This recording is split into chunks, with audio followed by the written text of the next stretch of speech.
ನಮಸ್ಕಾರ. ಇವತ್ತು ಯಶಸ್ವಿಯಾಗಿ ಸಿವಿಲ್ ಕಾನ್ಸ್ಟೇಬಲ್ ಪರೀಕ್ಷೆಯನ್ನು ನಾವು ನಡೆಸಿದ್ವಿ. 884 ಪರೀಕ್ಷಾ ಕೇಂದ್ರಗಳಲ್ಲಿ ನಾವು ಬೆಳಿಗ್ಗೆ ಪರೀಕ್ಷೆಯನ್ನು ನಡೆಸಿದ್ದು, ಮಧ್ಯಾಹ್ನ ಕೆಕೆ ಅಭ್ಯರ್ಥಿಗಳಿಗೆ 186 ಪರೀಕ್ಷಾ ಕೇಂದ್ರಗಳಲ್ಲಿ ಪರೀಕ್ಷೆಯನ್ನು ನಾವು ನಡೆಸಿದ್ದೀವಿ. 3,77,000 ವಿದ್ಯಾರ್ಥಿಗಳು ಅರ್ಜಿ ಸಲ್ಲಿಸಿದ್ರು. 3,46,47,000 ವಿದ್ಯಾರ್ಥಿಗಳು ಬೆಳಿಗ್ಗೆ ಪರೀಕ್ಷೆಯನ್ನು ಬರೆದಿದ್ದಾರೆ. ಮಧ್ಯಾಹ್ನ ಸಹ 94-95% ತನಕ ಪರೀಕ್ಷೆ ಆಗಿದೆ. ನಾನು ಏನು ಪರೀಕ್ಷೆ ಮೊದಲು ನಾರ್ಮಲಿ ನಾನು ತಮಗೆ ಒಂದಷ್ಟು ವಿಷಯಗಳನ್ನ ಹೇಳೋದಕ್ಕೆ ಬರ್ತೀನಿ. ಪರೀಕ್ಷೆ ಆದ ನಂತರ ಯಾಕೆ ಇವತ್ತು KE ಅವರಿಂದ ಯೂಟ್ಯೂಬ್ ಅಲ್ಲಿ ಬಂದಿದ್ದಾರೆ ಅಂತೇಳಿ, ನಾನು ಇವತ್ತು ನಡೆದಂತ ಕೆಲವು ಘಟನೆಗಳನ್ನ ಸಾಮಾಜಿಕ ಜಾಲತಾಣಗಳಲ್ಲಿ ಅವರಿಗೆ ಬಂದಂತೆ ಪ್ರತಿಬಿಂಬಿಸುವಂತಹ ಕೆಲಸಗಳು ಆಗ್ತಾ ಇರುವಂತದ್ದನ್ನ ನಾನು ಗಮನಿಸಿದ್ದೀನಿ. ನನಗೆ ಎಲ್ಲರೂ ನಮಗೆ ವಿದ್ಯಾರ್ಥಿಗಳು ಮಾತ್ರ, ಯಾರು ನಮಗೆ ಆತ್ಮೀಯರು, ಯಾರು ದುಶ್ಮನ್ಗಳು ಏನೂ ಇರಲ್ಲ. ವಾಸ್ತವಾಂಶಗಳನ್ನ ಜನರಿಗೆ KE ಅಧಿಕೃತವಾಗಿ ಪರೀಕ್ಷೆ ನಡೆಸಿದ್ರಿಂದ ನಾನು ತಿಳಿಸ್ಬೇಕಾಗಿದೆ. ಹಾಗಾಗಿ ಆ ಪ್ರಯತ್ನವನ್ನ ನಾನು ಮಾಡ್ತಾ ಇದ್ದೀನಿ. ನೋಡಿ, 3,77,000 ವಿದ್ಯಾರ್ಥಿಗಳಿಗೆ ರಾಜ್ಯದ 31 ಜಿಲ್ಲೆಗಳಲ್ಲಿ 884 ಪರೀಕ್ಷಾ ಕೇಂದ್ರಗಳಲ್ಲಿ ನಾವು ಪರೀಕ್ಷೆಯನ್ನು ನಡೆಸುವ ಹಿಂದಿನ ಶ್ರಮ ಎಷ್ಟಿದೆ ಅನ್ನುವಂಥದ್ದನ್ನ ವಿದ್ಯಾರ್ಥಿ ಪೋಷಕರು ಅರ್ಥ ಮಾಡ್ಕೊಳ್ಳಿ. ಜೊತೆಗೆ ಮಾನ್ಯ ಮುಖ್ಯಮಂತ್ರಿಗಳು ಸ್ವತಃ 3.5 ಗಂಟೆ ಕಾಲ ವಿಡಿಯೋ ಕಾನ್ಫರೆನ್ಸ್ ಮಾಡಿ DC SP ಕಮಿಷನರಿಗೆ ಎಷ್ಟು ಇನ್ವಾಲ್ವ್ ಆಗಬೇಕು, ಯಾವುದೇ ಲೋಪ ಆಗಬಾರ್ದು, ಯಾವುದೇ ವಿದ್ಯಾರ್ಥಿಗಳಿಗೆ ಸಮಸ್ಯೆ ಆಗಬಾರ್ದು ಅನ್ನುವಂಥ ನಿರ್ದೇಶನವನ್ನು ಕೊಟ್ಟಿದ್ದಾರೆ. ಇಡೀ ರಾಜ್ಯದ ಎಲ್ಲ ಜಿಲ್ಲಾಧಿಕಾರಿಗಳು, SPಗಳು, ಕಮಿಷನರು ಈ ಪರೀಕ್ಷೆಯಲ್ಲಿ ಇನ್ವಾಲ್ವ್ ಆಗಿದ್ದಾರೆ. ಈಗ ಯಾವುದೋ ಒಂದು ಸಣ್ಣ ವಿಷಯಗಳನ್ನ ತಗೊಂಡ್ಬಿಟ್ಟು ಅವರಿಗೆ ಬೇಕಾದಂತೆ ಮನೆಯಲ್ಲಿ ಕೈಯಲ್ಲಿ ಮೊಬೈಲ್ ಇದೆ ಅಂತ ಸೋಷಿಯಲ್ ಮೀಡಿಯಾದಲ್ಲಿ ಬಾಯಿಗೆ ಬಂದಂತೆ ನೀವು ಬಿಂಬಿಸ್ಲಿಕ್ಕೆ ಹೊರಟು ಅಂತಂದ್ರೆ ಈ ಶ್ರಮಕ್ಕೆ ಪ್ರತಿಫಲ ಇರಲ್ವಾಗಿದೆ. ಮತ್ತೆ ಇದು ಈ ಹಿಂದಿನ ಬೇರೆ ಬೇರೆ ರಾಜ್ಯಗಳದ್ದು ಬೇರೆ ಬೇರೆ ಪರೀಕ್ಷೆ ಸಂದರ್ಭದಲ್ಲಿ ಏನು ಕ್ವಶನ್ ಪೇಪರ್ ಲೀಕೇಜು, ಟ್ರಾನ್ಸ್ಲೇಷನ್ ಗೊಂದಲಗಳು, ಮಿಸ್ಪ್ರಿಂಟು ಏನಾದರೂ ಆಗಿದೆಯಾ? ಎಷ್ಟು ಶ್ರಮ ಹಾಕಿ ನಾವು ಯಾವುದು ಅದಾಚುರ್ಯ ಹಾಕ್ದಂಗೆ ಮಾಡಿದ್ವಿ. ಓಕೆ, ಈಗ ನೇರವಾಗಿ ವಿಷಯಕ್ಕೆ ಬರ್ತೀನಿ. ವಿಜಾಪುರ ಜಿಲ್ಲೆಯ ತ್ರಿಕೋಟ ತಾಲೂಕಿನಲ್ಲಿ ಒಂದು ಸೆಂಟರ್ ಅಲ್ಲಿ ವಿದ್ಯಾರ್ಥಿಗಳು 15 ನಿಮಿಷ ಲೇಟ್ ಆಗಿದೆ, 20 ನಿಮಿಷ ಲೇಟ್ ಆಗಿದೆ ಪ್ರಶ್ನೆ ಪತ್ರ. ಅವಾಗ ಆಕ್ಚುಲಿ ನಿಜವಾದ ವಿದ್ಯಾರ್ಥಿಗಳ ಬೇಡಿಕೆ ಏನಾಗಿರ್ಬೇಕು? 10:00 ಪ್ರಶ್ನೆ ಪತ್ರಿಕೆ ಕೊಡುವ ಬದಲು ನೀವು 11 ಗಂಟೆಗೆ ಪ್ರಶ್ನೆ ಪತ್ರಿಕೆ ಕೊಡ್ತಾ ಇದ್ದೀರಾ ಅಂತಂದ್ರೆ ವಿದ್ಯಾರ್ಥಿಗಳ ಬೇಡಿಕೆ ಏನಾಗಿರ್ಬೇಕು? ನ್ಯಾಯಯುತ ವಿದ್ಯಾರ್ಥಿಗಳ ಬೇಡಿಕೆ 10:30 ಬದಲು ನೀವು 11 ಗಂಟೆ ಕೊಟ್ಟಿದ್ದೀರಾ ಸ್ವಾಮಿ, ಹಾಗಾಗಿ ನಮಗೆ 30 ನಿಮಿಷ ಹೆಚ್ಚುವರಿ ಸಮಯ ಕೊಡಿ. ಇದು ನಿಜವಾದ ವಿದ್ಯಾರ್ಥಿಗಳ ಬೇಡಿಕೆ ಆಗಿರುತ್ತೆ. ಕರೆಕ್ಟಾ? ಓಕೆ. ಏನಾಯ್ತು? ಪರೀಕ್ಷಾ ಕೇಂದ್ರದಲ್ಲಿ ಬಂದಾಗ OMR ಕೊಟ್ಟಿದ್ದಾರೆ, ನೀವು ತುಂಬಿ ಅಂತ. ಓಕೆ, ರಿಜಿಸ್ಟರ್ ನಂಬರು, ನೇಮ್ ಎಲ್ಲ ತುಂಬಿದ್ದಾರೆ. ದೆನ್ ಕ್ವಶನ್ ಪೇಪರ್ ಕೊಟ್ಟಿದ್ದಾರೆ. ಅವಾಗ ಅವರಿಗೆ ಅನ್ನಿಸ್ತು, ನೋಡಿ ನನ್ನ ಮುಂದೆ ಇದೆ, ಇದು OMR ಇದೆ, ಇವತ್ತಿನ ಪರೀಕ್ಷೆದು ಪ್ರಶ್ನೆ ಪತ್ರಿಕೆ ಇದೆ. ನೋಡಿ, OMR ಅಲ್ಲಿ ಏನಿದೆ ಅಂತಂದ್ರೆ ದಿನಾಂಕ, ಅಭ್ಯರ್ಥಿಯ ಹೆಸರು, ನೋಂದಣಿ ಸಂಖ್ಯೆ, ವರ್ಷನ್ ಕೋಡ್, ಪ್ರಶ್ನೆ ಪತ್ರಿಕೆ ವರ್ಷನ್ ಕೋಡು, ಪ್ರಶ್ನೆ ಪತ್ರಿಕೆ ಕ್ರಮ ಸಂಖ್ಯೆ. ಒಂದು ವೇಳೆ ವಿದ್ಯಾರ್ಥಿಗಳ ಅರ್ಥ ಮಾಡ್ಕೊಳ್ಳಿ, ಪ್ರಶ್ನೆ ಪತ್ರಿಕೆ ಕ್ರಮ ಸಂಖ್ಯೆ ಏನಿದೆ ಅದು ಮತ್ತೆ ಉತ್ತರ ಪತ್ರಿಕೆ OMR ಕ್ರಮ ಸಂಖ್ಯೆ ಎರಡೂ ಒಂದೇ ಆಗಿದ್ದು ಅದು ಕಡ್ಡಾಯ ಆಗಿದ್ರೆ, ಕಂಪಲ್ಸರಿ ಆಗಿದ್ದಿದ್ರೆ OMR ಒಳಗಡೆ ಮತ್ತೆ ಈ ಪ್ರಶ್ನೆ ಪತ್ರಿಕೆ ಸಂಖ್ಯೆ ತುಂಬಿ ಅಂತೇಳಿ ನಾವು ಕಾಲಂ ಕೊಡ್ತಿದ್ವಾ? ಕಳೆದ 2.5 ವರ್ಷದಿಂದ ಪ್ರಾಧಿಕಾರದಲ್ಲಿ ನಾನು ಪರೀಕ್ಷೆಗಳನ್ನ ನಡೆಸ್ಕೊಂತ ಬಂದಿದ್ದೀನಿ. ಯಾವ್ದಾದ್ರು ಒಂದು ಪರೀಕ್ಷೆನಲ್ಲಿ OMR ಮತ್ತೆ ಪ್ರಶ್ನೆ ಪತ್ರಿಕೆ ಕ್ರಮ ಸಂಖ್ಯೆ ಒಂದೇ ಆಗಿರ್ಬೇಕು ಅಂತ ನಾವು ಇನ್ಸ್ಟ್ರಕ್ಷನ್ಸ್ ಕೊಟ್ಟಿದೀವ? ಅಂತದ್ದೊಂದು ಕಲ್ಪನೆನ ಯಾಕೆ ವಿದ್ಯಾರ್ಥಿಗಳು ಮಾಡ್ಕೊಂಡು ಇದು ಅದು ಇಲ್ಲ, ಇದು ಇಲ್ಲ, ಇದು ಬೇರೆ ಬೇರೆ ಇದೆ.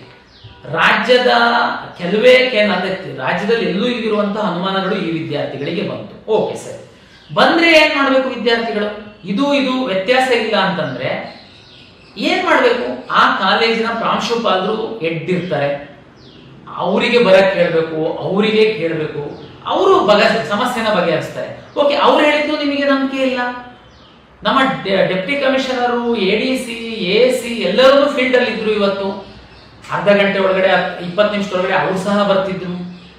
ಇದು ಯಾವುದು ಮಾಡದೆ ಈ ಒಂದು ಪರೀಕ್ಷಾ ಕೇಂದ್ರದಲ್ಲಿ ನೀವು ಕೆಲವು ವಿದ್ಯಾರ್ಥಿಗಳು ದಾಂಧಲೆ ಮಾಡ್ಕೊಂಡು ಇದು ಎರಡೂ ಬೇರೆ ಬೇರೆ ಇದೆ, ಹಾಗಾಗಿ ನಾನು ಪರೀಕ್ಷೆ ಬರೆಯಲ್ಲ ಅಂತ ಕಾಂಪೌಂಡ್ ದಾರಿ ಪರೀಕ್ಷಾ ಕೇಂದ್ರದಿಂದ ಹೊರಗಡೆ ಹೋಗ್ತೀರಾ ಅಂತಂದ್ರೆ ಇದ್ರ ಉದ್ದೇಶ ಏನು ನನಗೆ ಅರ್ಥ ಆಗ್ತಾ ಇಲ್ಲ.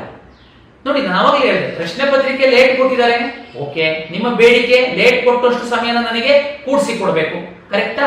ಅದು ನಾವು ಕೊಡಬೇಕು. ನಮ್ ತಪ್ಪಾಗಿದ್ರೆ ಲೇಟಾಗಿ ಕೊಡೋದು ನಾವು ಕೊಡಬೇಕಾಗತ್ತೆ.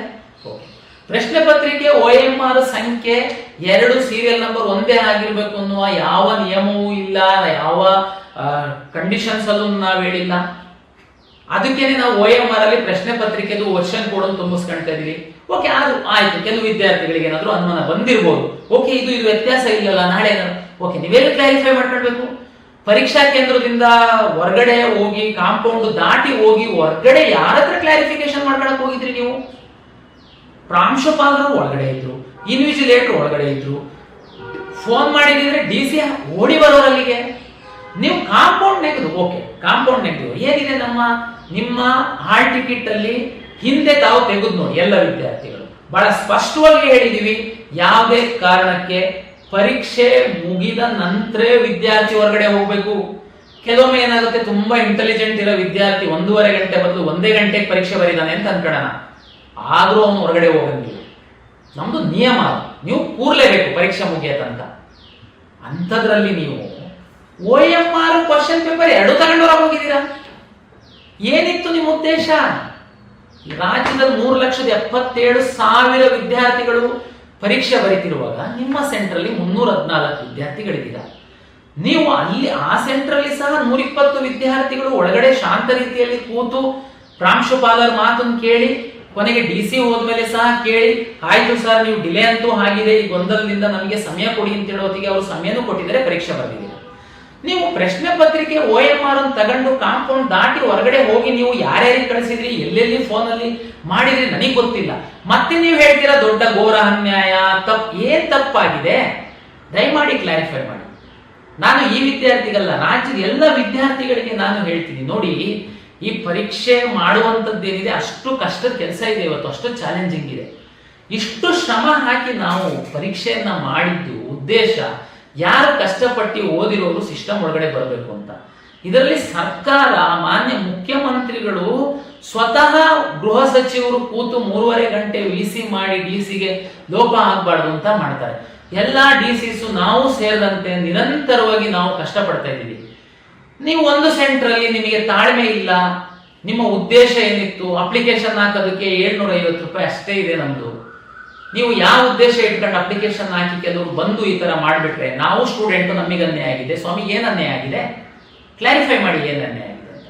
ಅನ್ಯಾಯ ಆಗಿತ್ತು ಅಂತಂದ್ರೆ ಎಲ್ಲಿ ಕೇಳಬೇಕು? ಕ್ವಶನ್ ಪೇಪರ್ OMR ತಗೊಂಡು ಕಾಂಪೌಂಡ್ ದಾಟಿ ಹೋಗಿ ನೀವು ಅನ್ಯಾಯನ ಸರಿಪಡಿಸಿ ಅಂತ ಕೇಳದ, ಅಥವಾ ಪ್ರಿನ್ಸಿಪಾಲಿಗೆ ಕರೆದು ನೀವು ಅನ್ಯಾಯ ಸರಿಪಡಿಸಿ ಅಂತ ಕೇಳದ? ದಯಮಾಡಿ ನಾನು ವಿನಂತಿಯನ್ನ ಮಾಡ್ತೀನಿ ಎಲ್ಲ ವಿದ್ಯಾರ್ಥಿಗಳಿಗೆ, ನೀವು ಅನವಶ್ಯಕವಾಗಿ ನೀವು ಪ್ರಾಧಿಕಾರದ ಮೇಲೆ, ಸರ್ಕಾರದ ಮೇಲೆ ಎಲ್ಲ ಗೂಬೆ ಕೂರ್ಸೋದಕ್ಕೆ ಹೋಗ್ಬೇಡಿ. ನಮ್ದು ತಪ್ಪಿತ್ತ ಹೇಳಿ ಸರಿಪಡಿಸೋಣ. ಕೆಲವು ಸೆಂಟ್ರಲ್ಲಿ ಹೌದು ನಮ್ದು ಅಷ್ಟು ಪ್ಯಾಕಿಂಗ್ ಸಿಸ್ಟಮ್ ಇತ್ತು, ಓಪನ್ ಮಾಡೋದು ಸ್ವಲ್ಪ ತಡ ಆಯ್ತು, ಡಿಸ್ಟ್ರಿಬ್ಯೂಷನ್ ಟೈಮಲ್ಲಿ ಸ್ವಲ್ಪ ತಡ ಆಯ್ತು, ಓಕೆ, DCCಗೆ ಸಂಪೂರ್ಣ ಅಧಿಕಾರ ಕೊಟ್ಟಿದ್ವಿ. ಅವರು ಅಲ್ಲಿ ಅರ್ಧ ಗಂಟೆ 1 ಗಂಟೆ ಏನು ಡಿಲೇ ಆಗಿದ್ದಂತ ಸಮಯಕ್ಕೆ ಅವರು ಸಮಯವನ್ನು ಕೊಟ್ಟಿದ್ದಾರೆ. ಯಾಕೆಂತಂದ್ರೆ ಒಳಗಡೆ ಬಂದು ಕೂತಿದ್ದಾರೆ, ಸಮಯ ಅರ್ಧ ಗಂಟೆ ಲೇಟ್ ಕೊಟ್ಟಾಗ ಅರ್ಧ ಗಂಟೆ, ಅದು ನ್ಯಾಯ. ಅದು ನಾವು ವಿದ್ಯಾರ್ಥಿಗಳಿಗೆ ಕೊಡುವಂಥದ್ದು ನ್ಯಾಯ. ಅದನ್ನ ನೀವು ಕೇಳಿದ್ರೆ ನಾವು ನ್ಯಾಯ ಕೊಡ್ಬೋದು. ನೀವು ಕ್ವಶನ್ ಪೇಪರ್ OMR ತಗೊಂಡ್ಬಿಟ್ಟು ಕಳ್ಳರ ತರ ನೀವು ಹೊರಗಡೆ ಹೋಗ್ಬಿಟ್ಟು ನ್ಯಾಯ ಕೇಳ್ತೀರಾ ಅಂತಂದ್ರೆ ಕಾಂಪೌಂಡ್ ಇಂದ ಹೊರಗಡೆ ಯಾರು ನ್ಯಾಯ ಕೊಡಕ್ಕಿರ್ತಾರೆ? ಕಾಂಪೌಂಡ್ ಇಂದ ಹೊರಗಡೆ ಇರುವಂತವ್ರು ಮೊಬೈಲ್ ಇಟ್ಕೊಂಡು ಬೇರೆ ಬೇರೆ ವ್ಯವಹಾರ ಮಾಡೋರಿರ್ತಾರೆ.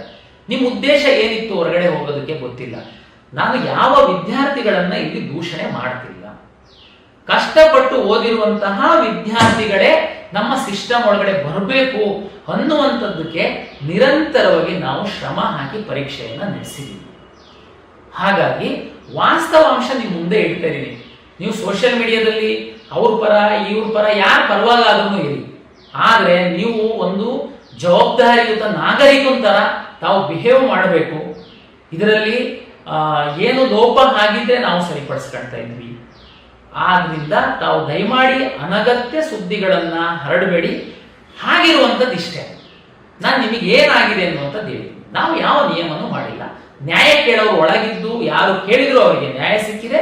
120 ವಿದ್ಯಾರ್ಥಿಗಳು ಪರೀಕ್ಷೆಯನ್ನು ಸಹ ಬರೆದಿದ್ದಾರೆ.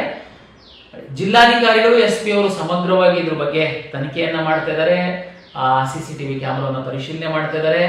ಅದು ವರದಿಯನ್ನ ಕೊಡ್ತಾರೆ. ಇನ್ನೂ ಒಂದು ನಿಮಗೆ ಹೇಳೋದಾದ್ರೆ, ತಮಗೆಲ್ಲ ಗೊತ್ತಿದೆ, ಪರೀಕ್ಷಾ ಅಕ್ರಮಗಳನ್ನ ತಡೆಗಟ್ಟುವಂಥದ್ದಕ್ಕೆ ರಾಜ್ಯ ಸರ್ಕಾರ ಒಂದು ಕಾಯ್ದೆ ತಂದಿತ್ತು. ತಾವು ಮೊನ್ನೆ ನೋಡಿದರೆ ಕೇಂದ್ರ ಸರ್ಕಾರ ಸಹ ಕಾಯ್ದೆ ತಂದಿದೆ. ಪರೀಕ್ಷೆ ಅವಧಿಗಿಂತ ಮೊದಲು ತಾವು ಪರೀಕ್ಷಾ ಪ್ರಶ್ನೆ ಪತ್ರಿಕೆಯನ್ನ ಹೊರಗಡೆ ತಗೊಂಡೋಗಿರೋದು ಅಪರಾಧ ಆಗುತ್ತೆ. ದಯಮಾಡಿ ಅರ್ಥ ಮಾಡ್ಕೊಳ್ಬೇಕು. ಮುಂದಿನ ಪರೀಕ್ಷೆ ತಾವು ಬರೆಯೋ ವಿದ್ಯಾರ್ಥಿಗಳು ಅರ್ಥ ಮಾಡ್ಕೊಳ್ಳಿ. ಏನ್ ಅರ್ಥ? ಪ್ರಶ್ನೆ ಪತ್ರಿಕೆ ಲೀಕ್ ಏನ್ರಿ? ಪ್ರಶ್ನೆ ಪತ್ರಿಕೆ ಲೀಕ್ ಅಂದ್ರೆ ಇದೆ ಅಲ್ವಾ? ಪರೀಕ್ಷೆ ನಡೀತಾ ಇರುವಾಗ ಅರ್ಧ ಗಂಟೆ ಹೊರಗಡೆ ತಗೊಂಡು ಹೋಗ್ಬಿಟ್ರೆ ನೀವು ಏನದು ಲೀಕ್ ಅಲ್ವೇನದು? ಮತ್ತೆ ನೀವು ಹೆಂಗೆ ತಗೊಂಡು ಹೋಗ್ತೀರಾ? ಮತ್ತೆ ನಾವು ನಮ್ಮ ಜಿಲ್ಲಾಧಿಕಾರಿಗಳು ನಿಮಗೆ ಮತ್ತೆ ರೆಡ್ ಕಾರ್ಪೆಟ್ ಹಾಕಿ ಕರೆದು ಹೆಂಗ್ ಪರೀಕ್ಷೆ ಬರ್ಸ್ಲಿಕ್ಕಾಗುತ್ತೆ? ಅವರು ಏನ್ ನಿರ್ಧಾರ ಮಾಡಿದ್ದಾರೆ ನೀವೇ ನಾವು ವರದಿ ತರಿಸ್ಕೊಂಡು ಅದ್ರ ಬಗ್ಗೆ ನಾವು ಸರ್ಕಾರಕ್ಕೆ ವಿವರವಾದ ವರದಿಯನ್ನ ಕೊಡ್ತೀವಿ. ಪರೀಕ್ಷೆ ಎಲ್ಲಾ ಕಡೆ ವ್ಯವಸ್ಥಿತವಾಗಿ ಆಗಿದೆ. ಯಾವುದೇ ಪ್ರಶ್ನೆ ಪತ್ರಿಕೆ ಲೋಪ ಆಗಲಿ, ಯಾವುದೇ ಸೋರಿಕೆ ಆಗಲಿ, ಮತ್ತೊಂದಾಗ್ಲಿ ಯಾವುದೂ ಇಲ್ಲ. ಅಷ್ಟು ನಾವು ಶ್ರಮ ವಹಿಸಿ ನಾವು ಮಾಡಿದೀವಿ. ನಮ್ಮ ರಾಜ್ಯದ ಎಲ್ಲ ಜಿಲ್ಲಾಧಿಕಾರಿಗಳು, ಪೊಲೀಸ್ ವರಿಷ್ಠಾಧಿಕಾರಿಗಳು, ಕಮಿಷನರು ಇದರಲ್ಲಿ ಇನ್ವಾಲ್ವ್ ಆಗಿ ಕೆಲಸ ಮಾಡಿದ್ದಾರೆ. ಹಾಗಾಗಿ ದಯಮಾಡಿ ಅನಗತ್ಯವಾಗಿ ತಾವು ಸೋಷಿಯಲ್ ಮೀಡಿಯಾದಲ್ಲಿ ಸುಮ್ಮನೆ ಒಂದು ಗಾಳಿ ಸುದ್ದಿ ಹರಡಿಸುವಂತ ಪ್ರಯತ್ನ ಮಾಡಬೇಡಿ. ಅದ್ರದ್ದು ಪರಿಣಾಮ ಸಹ ಗಂಭೀರವಾಗಿರುತ್ತೆ. ಹಾಗಾಗಿ ತಾವು ಜವಾಬ್ದಾರಿಯುತವಾಗಿ ವರ್ತಿಸಬೇಕು ಅಂತೇಳಿ ನಾನು ವಿನಂತಿಯನ್ನ ಮಾಡಿಕೊಡ್ತೀನಿ. ಮುಂದುವರೆದು ಮೊದಲ ಬಾರಿಗೆ ನಾವು 6 ಜಿಲ್ಲೆಗಳಲ್ಲಿ ಸ್ಕ್ಯಾನಿಂಗ್ ಸೆಂಟರ್ ಸೆಟಪ್ ಮಾಡಿದೀವಿ. ತಾವೀಗ ನೋಡ್ಬೋದು, ಈಗಾಗಲೇ ನೀವು ಎಷ್ಟು ಜಿಲ್ಲೆಗಳದ್ದು ಬೆಳಗ್ಗೆ ಎಕ್ಸಾಮ್ ಆಲ್ರೆಡಿ ಅಪ್ಲೋಡ್ ಆಗಿದೆ. ನಾವು ಯಾವುದೇ ಸಣ್ಣ ಒಂದು ಮಾಲ್ ಪ್ರಾಕ್ಟೀಸು, ವಿದ್ಯಾರ್ಥಿಗಳಿಗೆ ಅನುಮಾನ ಬರುವಂತದ್ದಕ್ಕೆ ಅವಕಾಶ ಇರಬಾರ್ದು ಅಂತ ಎಲ್ಲ ಪ್ರಯತ್ನ ನಾವು ಮಾಡ್ತಾ ಇದೀವಿ.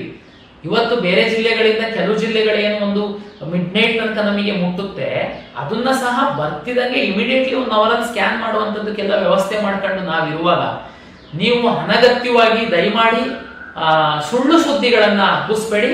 ವಾಸ್ತವ ಏನಿದೆ ಅನ್ನುವಂಥದ್ದನ್ನ ನಾನು ತಮಗೆ ತಿಳಿಸಿ ಹೇಳಿದ್ದೀನಿ. ಮುಂದಿನ ಪರೀಕ್ಷೆಗಳಲ್ಲಿ ಸಹ ಪರೀಕ್ಷೆ ಬರೆಯುವಂತವರು OMR ಪ್ರಶ್ನೆ ಪತ್ರಿಕೆ ಸೀರಿಯಲ್ ನಂಬರ್ ಒಂದೇ ಆಗಿರ್ಬೇಕು ಅನ್ನುವ ನಿಯಮ ಇಲ್ಲ. ಅದಕ್ಕೋಸ್ಕರನೇ OMR ಅಲ್ಲಿ ಪ್ರಶ್ನೆ ಪತ್ರಿಕೆಯ ವರ್ಷನ್ ಕೋಡು ಮತ್ತೆ ಪ್ರಶ್ನೆ ಪತ್ರಿಕೆಯ ಕ್ರಮ ಸಂಖ್ಯೆಯನ್ನ ತುಂಬುವಂತದಕ್ಕೆ ನಾವು ವಿನಂತಿಯನ್ನ ಮಾಡಿಕೊಳ್ತಾ ಇದ್ದೀವಿ. ಅದು ನಿಮಗೆ ಯಾವ ವ್ಯಾಲ್ಯೂಯೇಷನ್ ಸಂದರ್ಭದಲ್ಲೂ ನಿಮಗೆ ಪ್ರಾಬ್ಲಮ್ ಆಗಲ್ಲ. ಹಾಗಾಗಿ ಯಾರು ನ್ಯಾಯಯುತವಾಗಿ ತಾವು ಪರೀಕ್ಷೆ ಬರೀತೀರಾ, ಯಾರು ನಿಯಮಗಳನ್ನ ಪಾಲನೆ ಮಾಡ್ತೀರಾ, ಅವ್ರ ಜೊತೆಗೆ ನಾವು ಇರ್ತೀವಿ ಅಂತೇಳಿ ಹೇಳ್ತಾ, ದಯಮಾಡಿ ಯಾವುದೇ ಒಂದು ಸೋಷಿಯಲ್ ಮೀಡಿಯಾದಲ್ಲಿ ಹಾಕೋದಕ್ಕೆ ಮೊದಲು ಅದರದ್ದು ಪರಿಣಾಮವನ್ನ ಸಹ ತಾವು ವಿಚಾರ ಮಾಡಿ ಹಾಕಬೇಕು. ಸತ್ಯಾಸತ್ಯತೆಯನ್ನ ಸಹ ತಿಳ್ಕೊಂಡು ಹಾಕಬೇಕು ಅನ್ನುವಂಥದ್ದು ಎಲ್ಲ ವಿದ್ಯಾರ್ಥಿಗಳಲ್ಲಿ, ಪೋಷಕರಲ್ಲಿ ಪ್ರಾಧಿಕಾರದ ವತಿಯಿಂದ ವಿನಂತಿಯನ್ನ ನಾನು ಮಾಡ್ಕೊಳ್ತೀನಿ. ನಮಸ್ಕಾರ.